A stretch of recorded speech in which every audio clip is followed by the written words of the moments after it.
In this episode, I discuss what articles and links you want to put in your newsletter.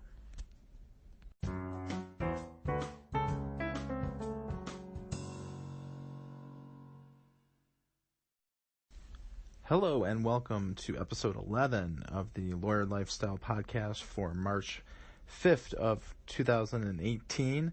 This is attorney Dave Scriven-Young from Chicago, and today we're going to continue talking about email and newsletters to be sent out to your category A and B contacts. And again, those category A folks are the folks that represent the best opportunity and best relationship.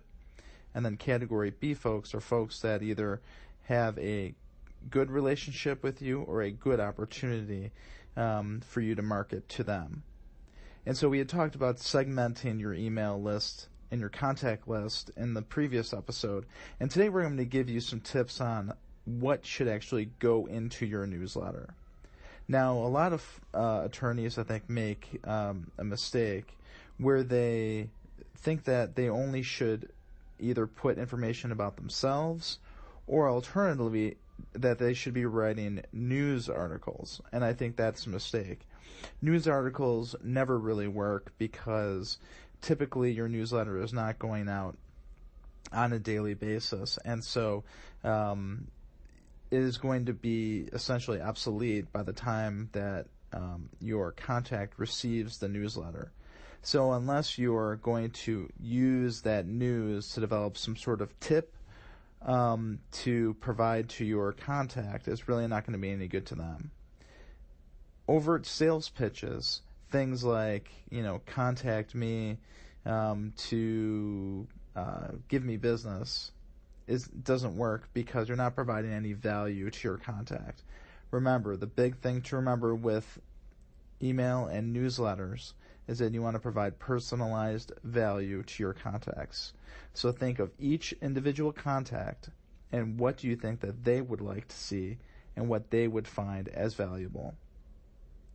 So some of the things that you might want to include in a newsletter, again, depending on who your contact is, you might want to provide a general business tip.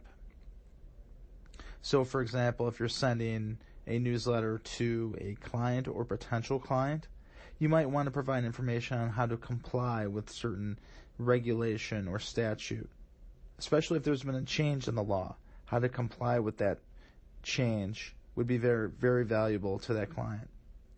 Then you might want to think about, especially for a business client, you might want to think about including an article on marketing, sales, or leadership skills. It doesn't necessarily have to be an article that you prepared. You might want to consider, especially if it's an email, providing a link and then a short summary to that article, because they might find that very valuable. Again, even if you didn't write it, sending along an article that you think was very interesting to you, especially in those three categories, I think would be very helpful. For attorneys, you might want to consider articles like practice management articles, tips on civil procedure or evidence. You might even want to provide, especially for a law firm client or contact, you might provide a tip relating to mental health and wellness or an emotional intelligence skill. Skills that you believe that they're going to need in the future.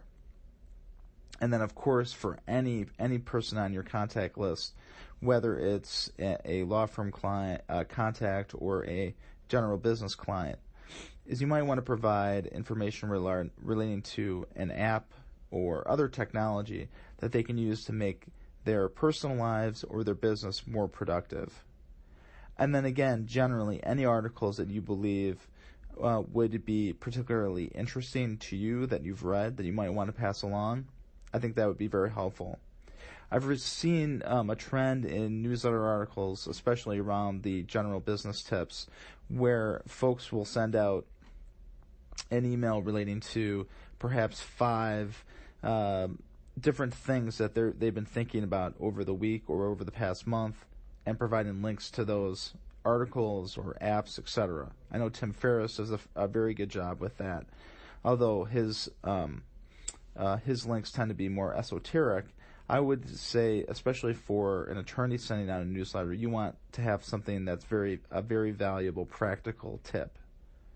Of course, links to any news articles or other articles that you've written for bar associations or presentation slides, I think all of that would be very helpful to let your contact know that you've been engaged in the community and that you're an expert in a certain area. And again, make sure that you're providing personalized value to each one of your contacts by segmenting your list and making sure that you're not sending one generic email to all of your contacts. So your action item today is to think about what sorts of newsletter articles or links that you want to put in a newsletter. You might want to think about, at least within the next 30 days, by the end of March for sure, thinking about what sort of articles you'd like to write, whether that's a general business tip article or a practice specific article. So I think you have your action item for today, and please feel free to contact me on social media. I'm at Attorney DSY on all social media platforms. And remember, fight for the lifestyle that you want and become that rainmaker that you need to be. Have a great day, everybody.